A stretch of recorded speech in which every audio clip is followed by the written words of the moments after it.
আজকে আমার মুক্তির প্রথম সোপান হচ্ছে আবু সাঈদ, যিনি রংপুরের ছাত্র, রোকেয়া বিশ্ববিদ্যালয়ের ছাত্র, যে বুকে তাজা রক্ত ঢেলে দেওয়ার মধ্য দিয়ে যে গণ অভ্যুত্থান শুরু হয়েছিল, যার পরিসমাপ্তি হয়েছিল 5ই আগস্ট 2024 সাল। 2024 সাল 5ই আগস্ট না হলে আপনারা আমার জানাজা পড়তেন বা পড়তে পারতেন কিনা তাও জানি না, কিন্তু আল্লাহ তাআলা সেই 5ই আগস্টের পরিবেশ সৃষ্টি করার কারণে আজকে আমি মুক্ত হয়েছি। তাই আমার মুক্তির জন্যই কিন্তু আবু সাঈদ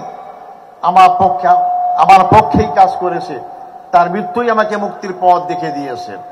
আমি তার হত্যাকারীদের বিচারের সম্মুখীন করা হচ্ছে, কিন্তু তড়িৎ গতিতে বিচার করে তাদের সমুচিত শাস্তি দেওয়ার ব্যবস্থা করা হোক। সংগ্রামী ভাই বন্ধুগণ, আমি এখানে যারা আছে আমাদের নেতৃবৃন্দ, তাদের চেয়ে অনেকের আমার বয়স একটু বেশি। আমি যাদের সাথে কাজ করেছি, আফসোস দুঃখ আজকে তারা কেউ আমার সাথে নেই। তাদেরকে হত্যা করা হয়েছে। আমাদের দলের প্রধান মৌলানা মতিউর রহমান নিজামীকে মিথ্যা মামলায় হত্যা করা হয়েছে। আমাদের পার্টির সেক্রেটারি জেনারেল জনাব আলী হাসান মোহাম্মদ মুজাহিদ, তাকে হত্যা করা হয়েছে। আমাদের পার্টির 2 জন সহকারী সেক্রেটারি জেনারেল জনাব মোহাম্মদ কামারুজ্জামান আব্দুল কাদের মোল্লা এবং নির্বাহী পরিষদ সদস্য জনাব মীর কাসিম সাহেব আলীকে ফাঁসির কাস্টে তুলে হত্যা করা হয়েছে। আমি তাদের আত্মার মাগফিরাত কামনা করি।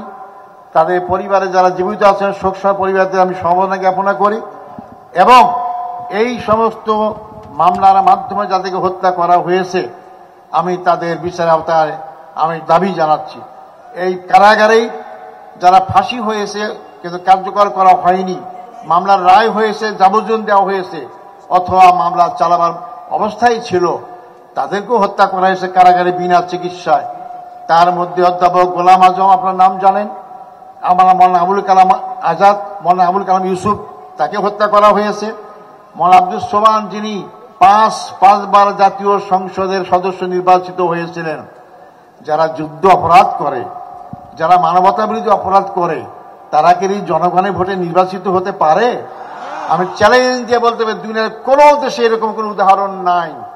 কিন্তু তাদেরকেও তো ফাঁসির কাছে ঝুলাবার চেষ্টা করা হলো। এটাই আজব এক বাংলাদেশ, আজব এক আমাদের ক্ষমতায় যারা ছিলেন তাদের চরিত্র। সংগ্রামী ভাই বন্ধুগণ, সবচেয়ে দুঃখজনক হচ্ছে আমাদের আন্তর্জাতিক খ্যাতি সম্পন্ন আলেমে দ্বীন মুফাসসিরে কোরআন, যাকে কোরআনের পাখি বলা হয়, মৌলানা দেলাওয়ার হোসেন সাঈদীকে কারাগার থেকে চিকিৎসা না দিয়ে শেষ পর্যায়ে হাসপাতালে নিয়ে এসে হত্যা করা হয়ে গেল।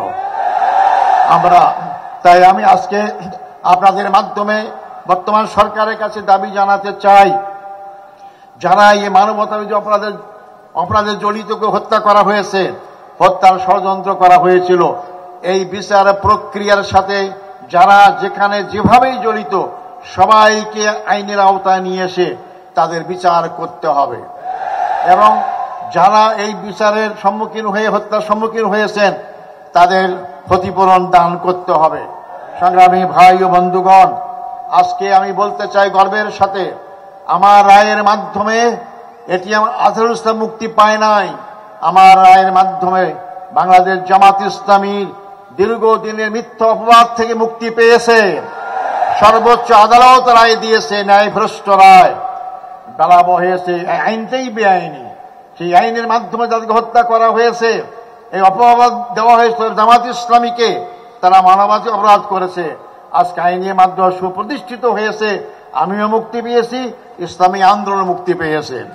এটাই আল্লাহর বিচার, ন্যায় বিচার আল্লাহ করেন। 5ই আগস্ট আমরা জেলখানায় ছিলাম, আমরা কল্পনাও করিনি যে হাসিনা ক্ষমতা ছাড়তে বাধ্য হবে, কিন্তু লাখে আল্লাহ মারে কে? আল্লাহ যে অনেক কিছুই করতে পারেন। মনে হলো যে আল্লাহ সরাসরি এই বিপ্লব ঘটার ব্যবস্থা করেছেন। মনে হলো যে লক্ষ লক্ষ লোক আমরা দেখতে পাচ্ছিলাম কারাগার থেকে, লক্ষ লক্ষ লোক রাজপথে নেমেছে, মনে হয় যে আবাবিল পাখির মতো হাজির হয়েছে লক্ষ লক্ষ লোক। আল্লাহ ফেরেশতা হাজির হয়েছেন এবং তার পতন হয়েছে।